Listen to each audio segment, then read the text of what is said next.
very good morning to you if you are just joining us. It is your call. 85058 on the text, 08085 909 693 if you want to ring us directly, and at BBC 5 Live on social media. And you will want to get in touch this morning because we have with us the head of Ofsted, Amanda Spielman, for your call. If you have any questions about your child's school, education, we're going to be covering a wide variety of topics. We've got 50 minutes to get as many as we possibly can in. Same-sex education in the headlines this morning, testing, teacher morale. So if you're a teacher, a student, a parent, please do come on. And Amanda will have a chat with you. Very good morning, Amanda. Thanks so much for being with us this morning. Good morning. Great to be here.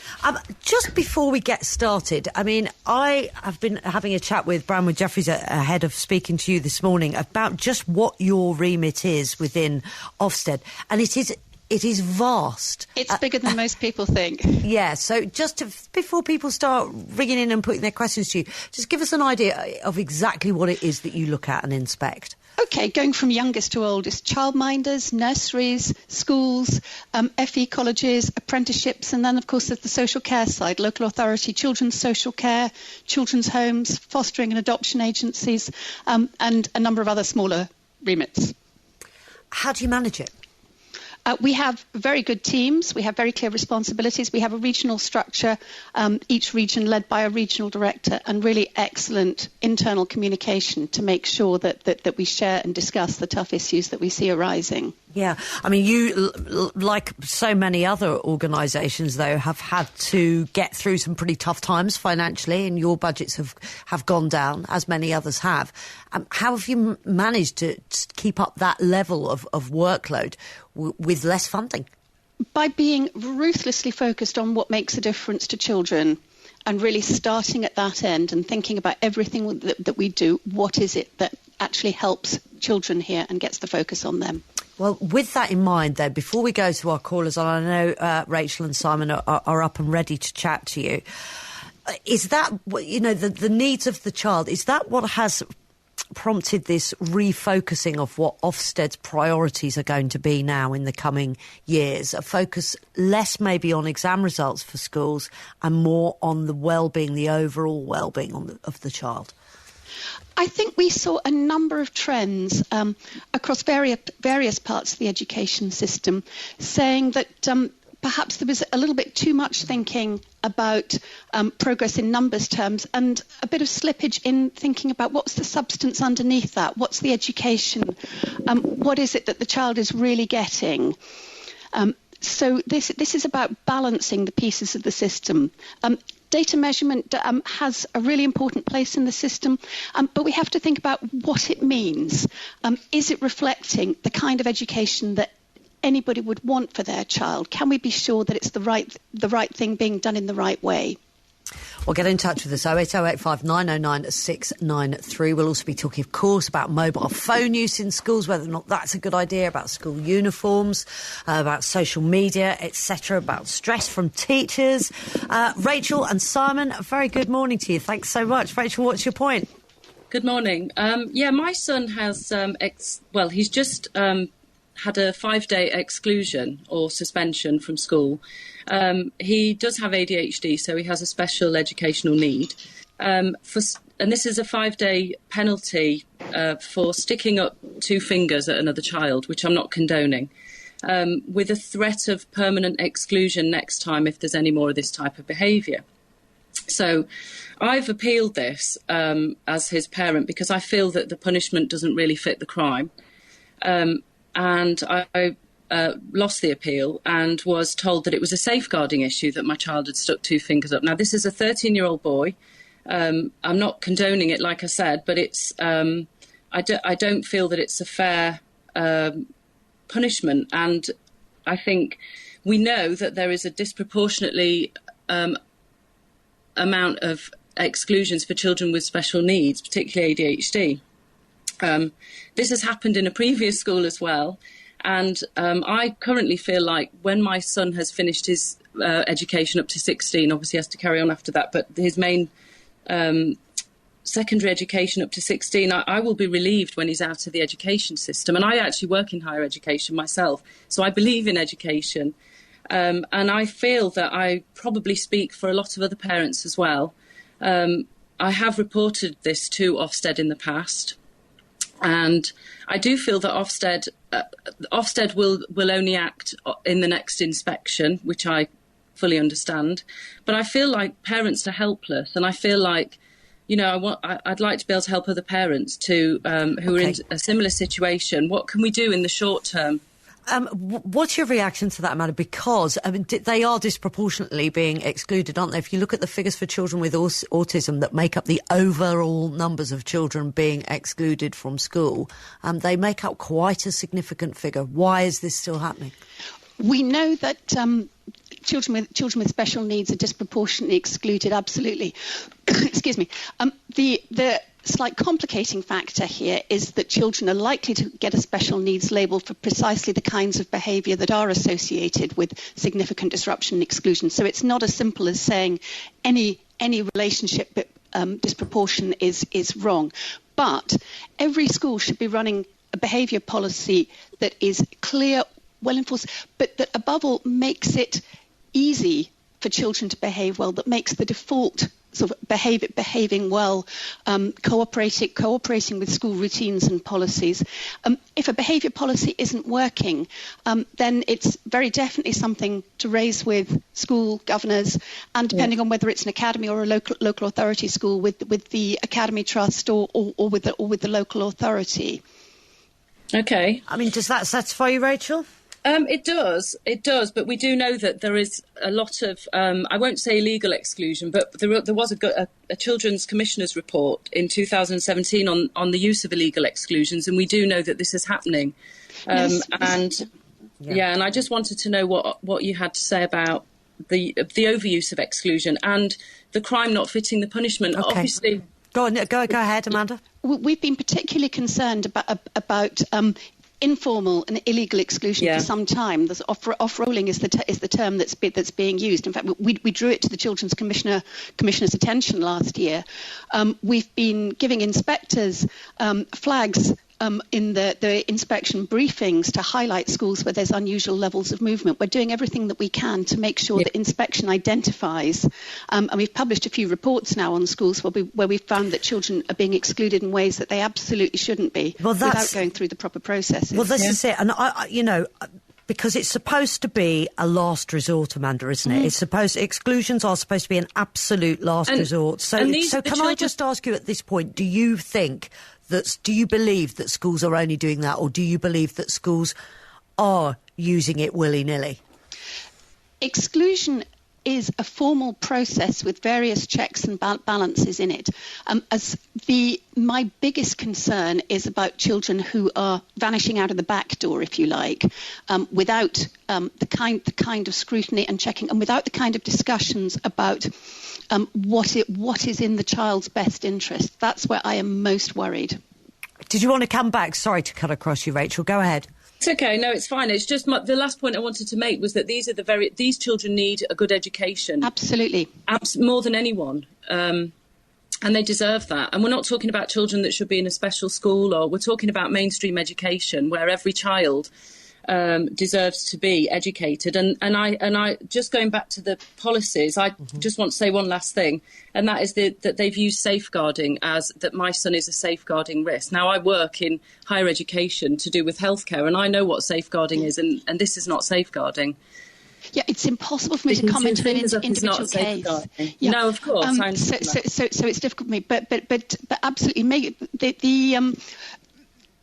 one of the things we've been doing is to try and be really clear from our perspective about what safeguarding is, and to use it properly about things that bring a real risk of harm to others.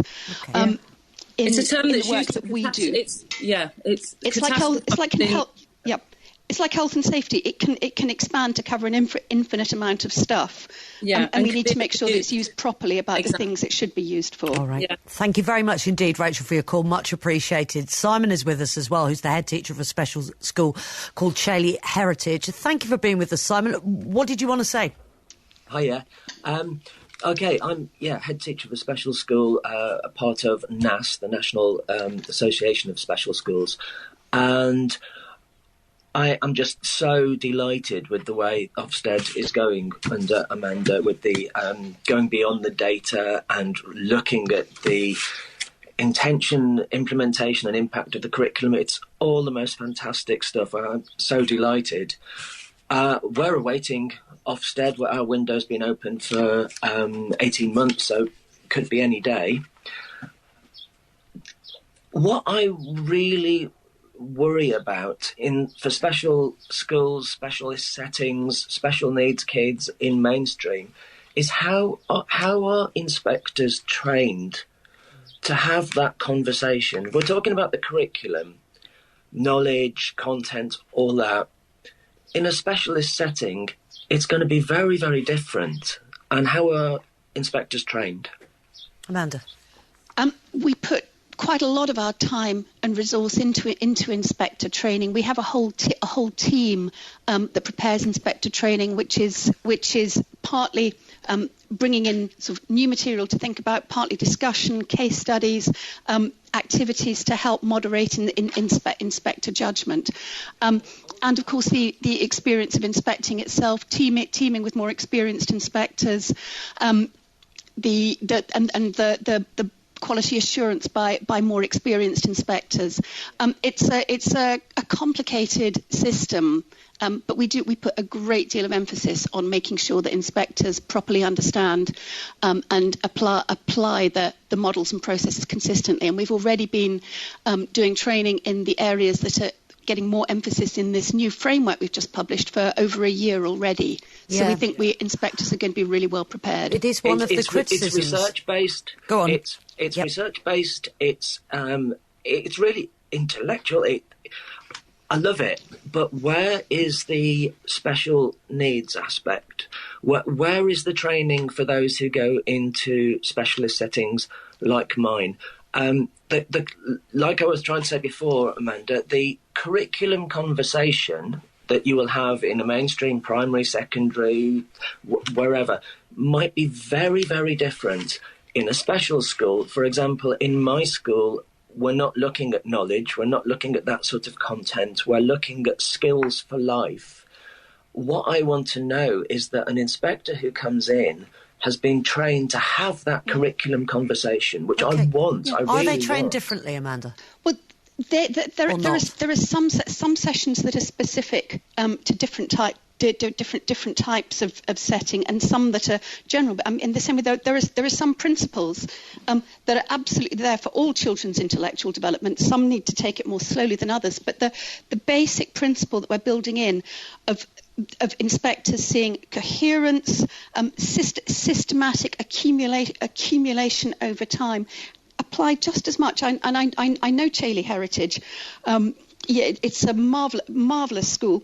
But it is a smaller set of things that you're setting out to teach children, and slowly, carefully, systematically. It absolutely many special needs schools actually illustrate beautifully the principles underlying this new framework, because it's what they've always been doing. How do you feel about that, Simon? There is an issue of credibility, though. I as a head teacher of a special school, I've come up against mainstream senior leaders who say, oh, well, it's okay, you can get away with it in your school. The inspectors don't really understand it, and oh, the poor children, and yet everyone's outstanding. There's so many outstanding special schools because it's not rigorous. I want that rigour. I want someone coming in to my school who can really give me a run for my money. I don't want to be able to just get away with it. And there is an element in special schools where you can. I don't believe there is specific training for inspectors going into specialist settings. I know there's a one-day, it's called enhanced inspector training or something, but I just don't think that's enough. I want rigour. When you're coming into my place, I want really to have those curriculum conversations at a very high level. And I don't know where the training is. Okay, well, we will take that away and look at it. But we absolutely are planning for every kind of school in thinking about how we apply this framework. It's not one rule for mainstream schools and special schools are something else over there. No. Everything really matters. And can I just say before I go, I think you're doing a fantastic job. I'm really behind you. So sorry for sounding negative if I did. You can't see me blushing here. Thank you.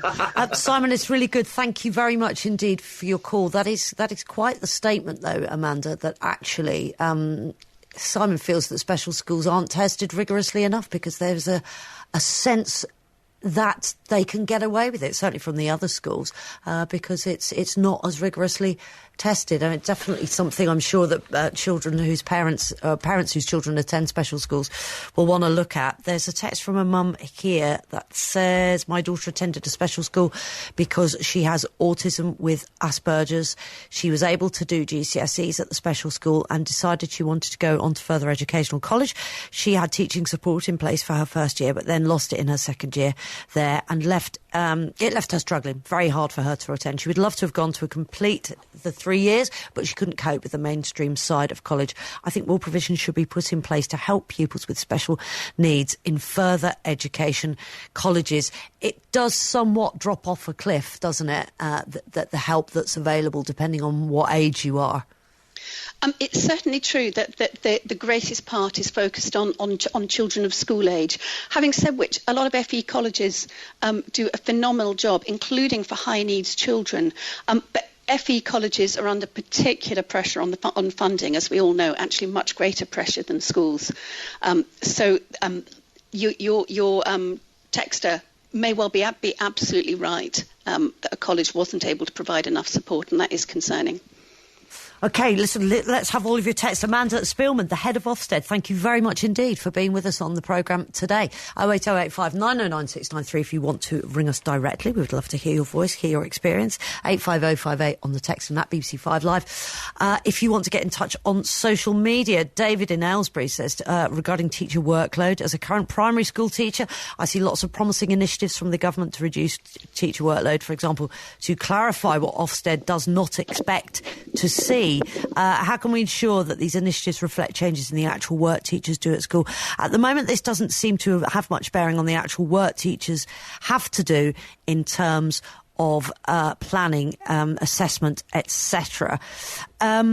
I guess that what he's asking for there is a bit of working in harmony with the Department of Education to make sure they don't have more to do when it comes to the way that you are now going to assess schools because of these changes. There is a bit of concern about a lack of clarity over the new direction Ofsted is taking. Amanda, I did speak to a couple of teachers earlier who were saying it's a bit fuzzy, this wellbeing business. What does it actually mean for teachers on the ground when they're preparing the school for an inspection?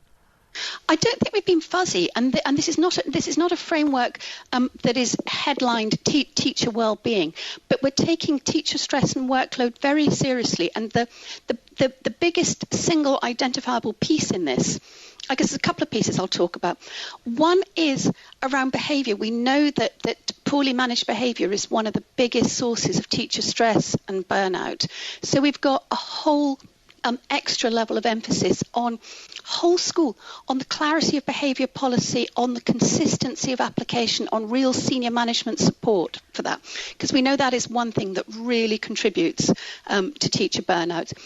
And then the other piece we've made absolutely explicit is the proposal that we won't look at schools' internally created progress data, sort of assessment and progress data, that we want to have a conversation about what the school is doing and why, but we don't want files full of numbers that people have spent hours slaving over and updating every couple of weeks in case Ofsted comes along. All right.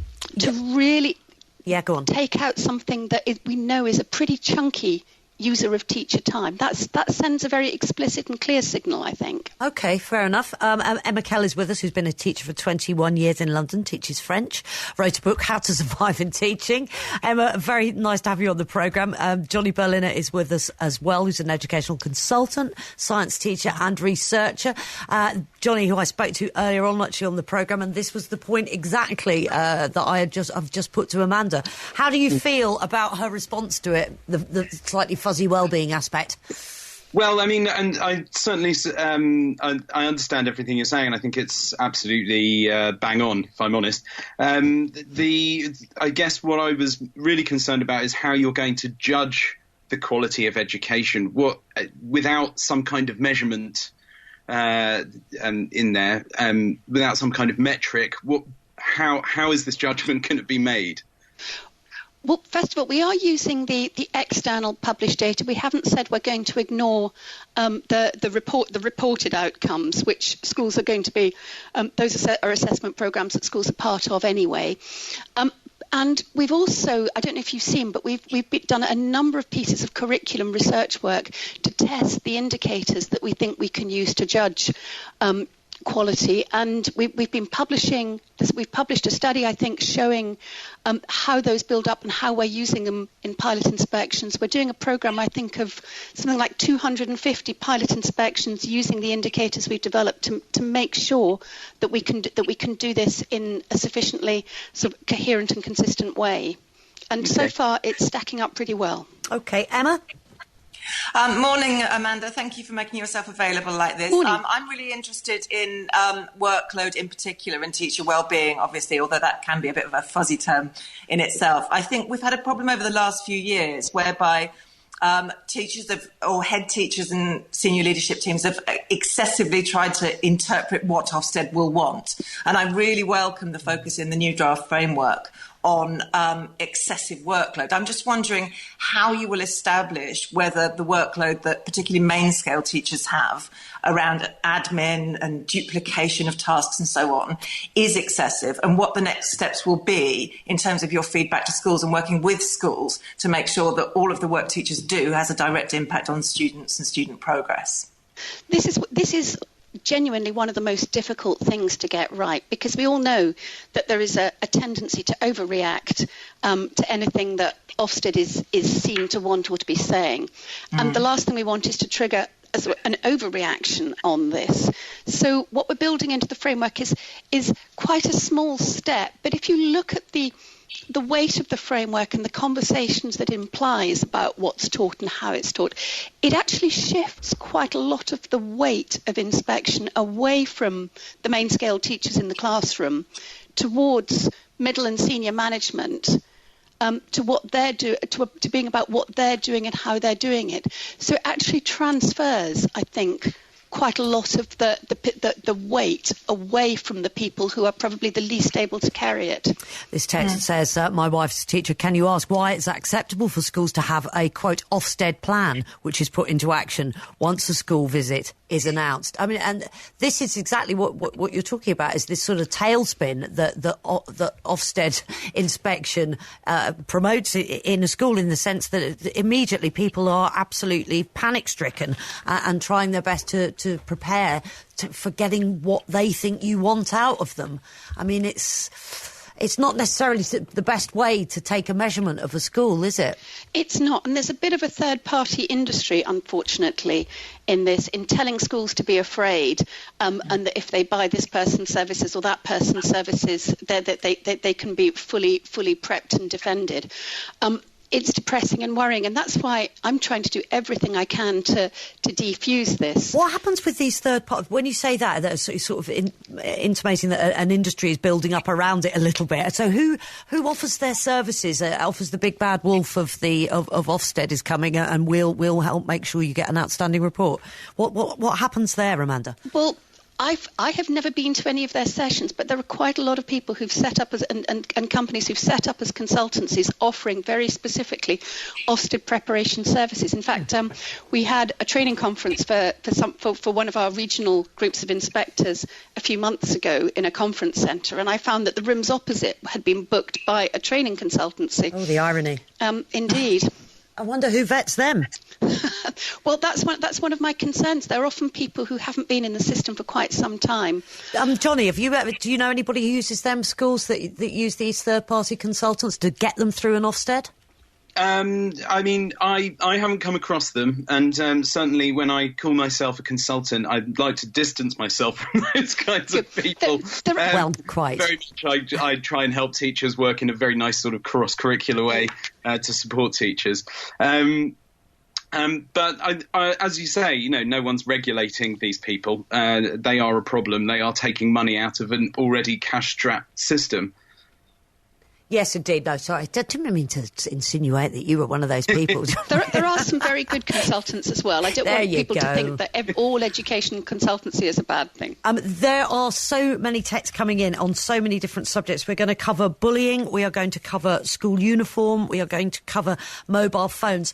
This is a big subject, but something that I'm particularly interested in, which is kind of very big to get into just at 9:30. But I'll give you some of the news to think about it as well, Amanda. This is this idea of schools that are in a cycle of poor Ofsted results, frequently schools that come from areas of high social deprivation. I think that there is a sense of unfairness sometimes that you'll have a school that gets an outstanding award that doesn't get checked for years at a time, and then you'll have these schools that might be quite heroic but that have huge challenges, and that because of the way Ofsted does its measurements are just in this cycle of getting awful achievements. And then until those schools are looked at in a different way and maybe just such a blunt tool isn't applied to schools that really are struggling with things, then they are never ever going to achieve anything, and it'll be essentially an us and them scenario.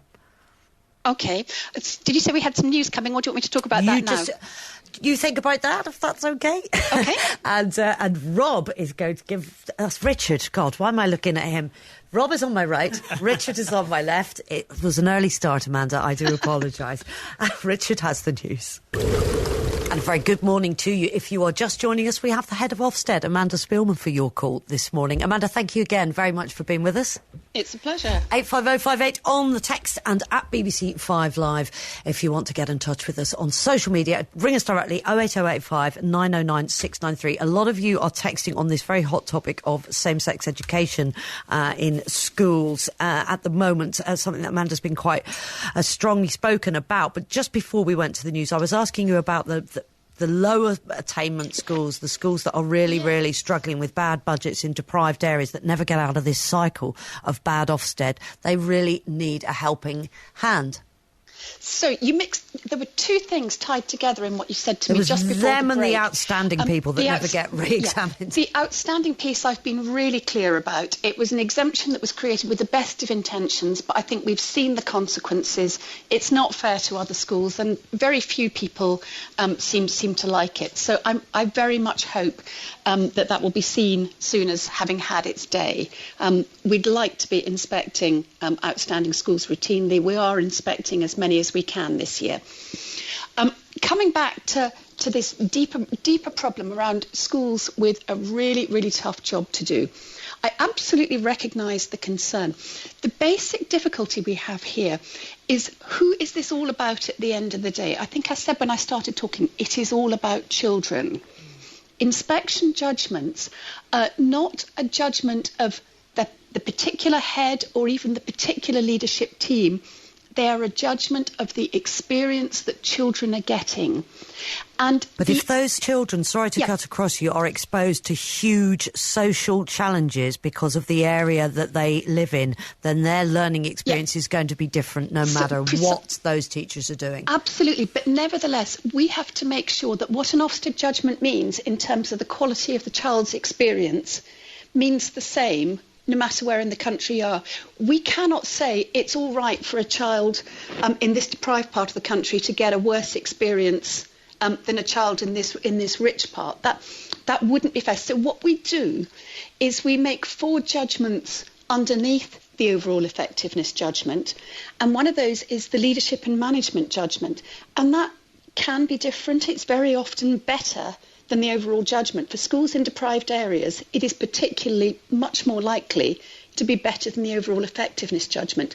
And that is sending a really clear signal to the schools themselves, to their governors, to the local area, that the school is doing what it can in these more difficult circumstances. In fact, I write a letter to the head of every school that requires improvement judgment but are good for leadership and management, specifically to acknowledge and recognise. And in fact, this was something started by my predecessor, so it's been going for quite a while now, to really show that we understand the difference between overall effectiveness and the quality of the leadership team and whether they're doing all that can reasonably be expected of them.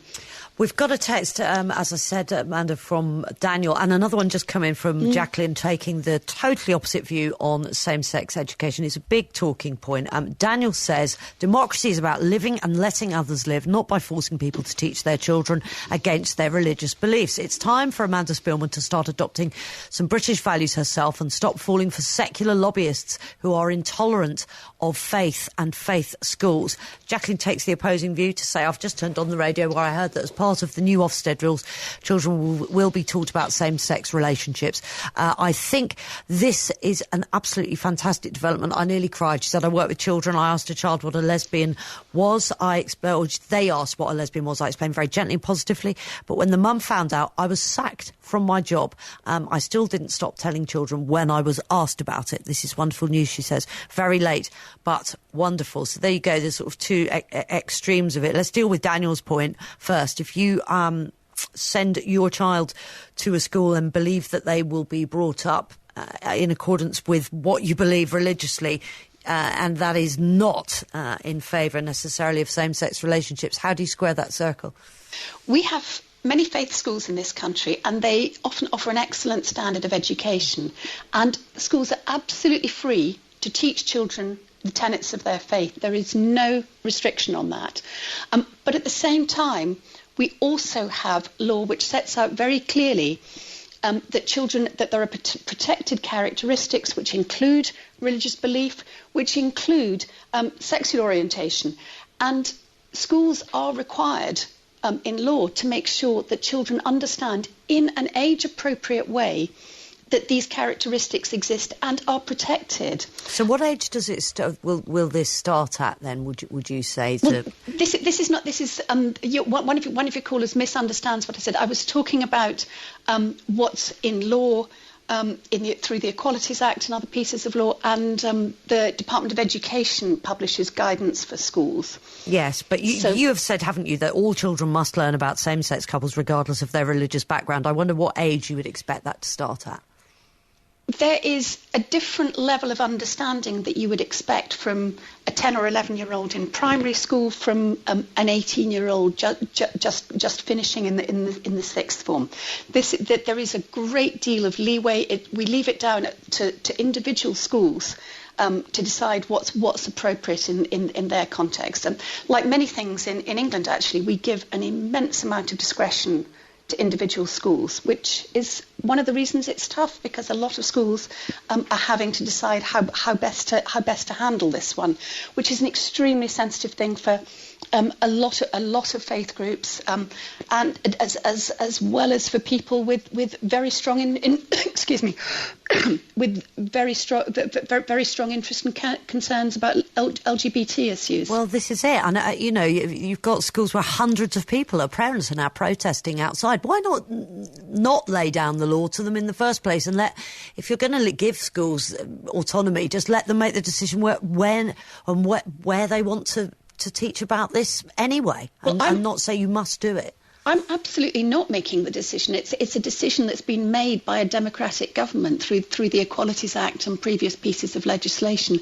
But you have backed it up, haven't you? You have 100% said all children must learn about same-sex couples, regardless of their religious background. To put it in context, I do think there's a moral case as well. I think it's particularly concerning the idea of a child who does happen to be gay coming through school and coming out thinking that they're bad or ill simply because they experience some kind of attraction to the same sex rather than the opposite sex. But that's the opposite extreme, Amanda. It's not one or the other, is it? You don't, automatically either you get taught about same-sex relationships or automatically you're going to develop into a horrible deviant. I mean, there is a middle ground there, is there not? And parents that send their children to schools that they believe are going to adhere to their religious beliefs, if those religious beliefs if same-sex relationships aren't part of that, they are going to be angry. No, I think there's a lot of misunderstanding here. This is just about making sure that children know just enough to know that, notwithstanding what their particular faith teaches, that the national government protects and recognises that these particular inclinations exist. That's all it is. It's about making sure that children know just enough to make choices in life when they become adults. That's all. A great text from Steve as well in Glasgow says all children should learn about same-sex relationships regardless of faith. Ignorance is how intolerance spreads. 85058 is the number to give us a text on at the moment. Let's talk about nurseries and nursery care. Amanda Spielman is with us, head of Ofsted. Many thanks again for being with us on the programme. Nursery care is where we're going to go next. We've got Fiona. What did you want to say, Fiona? Hi, Amanda. I'm really pleased to hear a couple of times you said during this interview that Ofsted is all about children and that there's a focus on well-being and balance. And I think that's right. Anybody in education, teachers, whether you're in nursery, early years, the focus is on the child. So with that in mind, I wanted to ask you about Ofsted's Bold Beginnings report and the idea of reception baseline assessment checks. So the report, Ofsted recommends that essentially you need to narrow the curriculum for 4 and 5 to place further emphasis on the teaching of reading and systematic synthetic phonics. There's huge amounts of research to show that the alignment between reception and year 1 should be from the bottom up. So it shouldn't be that we should be getting 4 and 5-year-olds to kind of push forward and do things earlier. We should actually be cultivating things like playing and exploring, active learning, thinking creatively. And if we're pushing towards phonics and reading at such a young age, aren't those things in danger of disappearing? Amanda? They absolutely aren't. And I think that what Bold Beginnings stressed was that schools that do this well manage to carve out discrete time to do the reading piece really efficiently and use quite small amounts of time and leave lots of time for the play, the creative stuff, the music, the physical activity. It's precisely by being really clear and disciplined about what they do and the things that do need to be formally taught that they maximise the space that the children have for all the lovely things you're talking about. And I think that's essentially the problem that we have, is that you release this report, and I completely appreciate that. Everything else still needs to be there, and reading does underpin the entire curriculum. But when you release a report that says we need to focus more on reading, what happens is practitioners, head teachers, people in nurseries, they have to kind of rush towards this idea of pushing reading, and actually everything else can fall by the wayside, and that's a real danger. Okay. It's the same idea with, Ofsted don't look for particular things, but they do. Thank you very much, Fiona. Michelle's a nursery teacher in a primary school. Go ahead, Michelle. Oh, hi there. Hi, Amanda. I'm a nursery teacher working in a primary school in London, and I just want to know whether you acknowledge that children who live in areas of social deprivation are starting school with skills that are way below those of their middle-class peers. I encounter many children who aren't toilet trained yet, whose social skills are poor, and some of them lack the ability to even play. Absolutely. And we're expected to get these children to reach a good level of development, and absolutely, that's something that we strive for with all children. But you have big classes. You've got a class of 30, and if 3 of them, can't do a particular basic thing that the rest of them can, that is going to take up a huge amount of your time, isn't it? Yeah, but it's not even 3 of them. The majority of the children are way below where they should be. And I suppose I just want to know how you, whether you kind of. How do you reflect this, and how do you acknowledge this in your judgment of schools? Yeah, this is the point I was speaking to earlier. What do you think about that?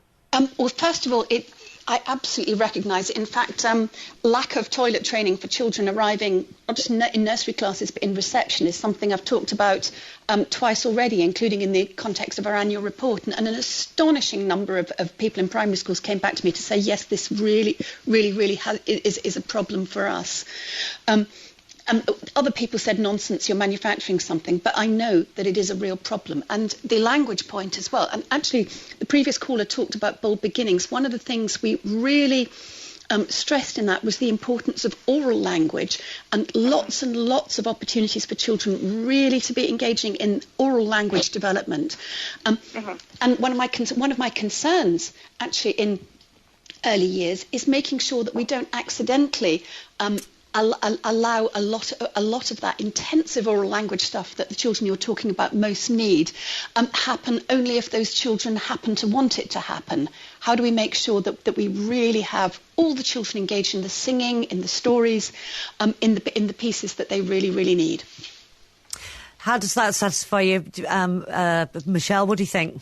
Yeah, I mean, yeah, obviously I agree, that, and that was, one of the great things about Birmingham was that it did acknowledge the importance of singing, which is just sort of a dying art in nurseries, and we have to, ensure that, that people who are being trained and, that teacher training, acknowledges the importance of singing for these children, singing and, the oral skills that we want children to have.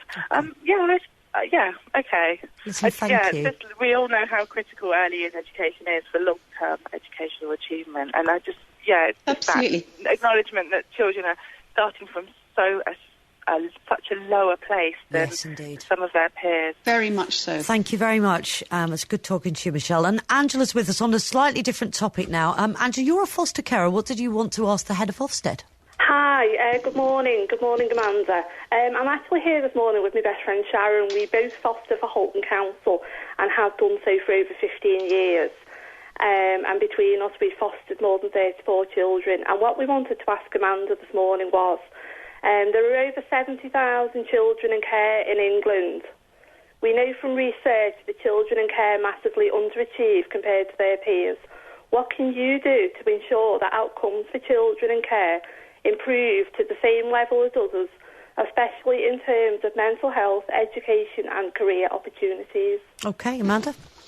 Well, but by pure coincidence, I spent yesterday at a fostering agency observing the inspection of a fostering agency and listening to the discussion between our inspector and the agency's social workers, and some of the carers and foster children came in, so I had a fascinating day. So it's very good to hear from you today. The experience of children in care is really important. Actually, one of the things we found is that once children come into care, they typically do rather better than children in similar circumstances who don't get taken into care, so which is good news for the system.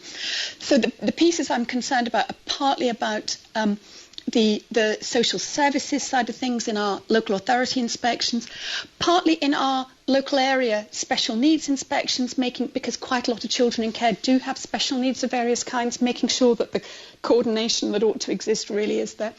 And then, of course, the schools themselves. And a lot of what we're contemplating in the way we're taking inspection forward is about really making sure that schools think from the start about all the kinds of children they're educating, and plan for everybody to succeed from the very beginning, rather than waiting for children to struggle and need interventions of some kind. To get ready right from the start, to really think about taking children, many of whom will have very tough starts in life, have difficult family circumstances, have somewhat unstable lives, changes of placement, so on. Making sure that every child can do as well as they can. Angela, thank you so much for your call. I wish you all the very best of luck. That was Angela Woolfall, foster carer. Just finally, we're running out of time, Amanda. I knew this would happen. We have too much to talk about. Let's just have a brief chat, can we, about mobile phones and about bullying and safe spaces for our children. What's your view on mobile phones in schools and about how much they are part of a social media bullying culture? Well, first of all, it's very clear that there is significant social change that's been driven by mobile technology and smartphones in virtually every teenager's pocket and so on. And we are only at the beginnings of understanding the nature of what that is doing. It's also clear, and we all know it as adults, that at the very least, mobile phones can be just a stupendous distraction. And I know that many heads are having to take really tough decisions. Remember, they're there in the interests of children and their education first and foremost. So I absolutely support heads who decide that on their policies for when children are and aren't allowed to have or use mobile phones, it really is something that schools have to be able to decide. Let's speak to Vicky Simpson, who is a former secondary school teacher, about that issue, about safety in schools. Vicky, go ahead. What's your question for Amanda Spielman? So I've just been listening to the programme, really, been thinking about or taking in everything that you said. It was interesting before that you were discussing the issue of safeguarding. Why is it not clearly communicated to parents that actually safeguarding is not just about protecting the child, it's about protecting anybody that works with young children, vulnerable children, young adults? I feel that message is really, really lost. Okay, well, that's interesting. It is for each institution to communicate its messages to parents, but certainly the safeguarding term, as we use it, is generally about children. There are wider concerns about teacher well-being, good management of institutions, but the safeguarding term is generally used about children and vulnerable young adults. But surely, if it came from Ofsted, it would gain more respect. And this is something that's increasing. It's one of the main reasons that I left teaching, was because I would do something and I would be raked over the hot coals if a child got injured in my lesson because they were messing around and not using a knife correctly. Now, I'm not saying that for every situation, but I didn't appreciate being told that I was an inadequate teacher because I had a lesson where 6 children ended up cutting themselves because they did not follow the safety advice that was given to them. Surely, if you are saying, look, these are in place, we also need to put respect back to the teachers, surely if it comes from yourselves, parents will go, well, hang on a minute, actually, yeah, we value that now, and it's not just us teachers being difficult or the school being difficult. It absolutely sounds concerning, but it sounds like a question of sort of poor management rather than safeguarding per se.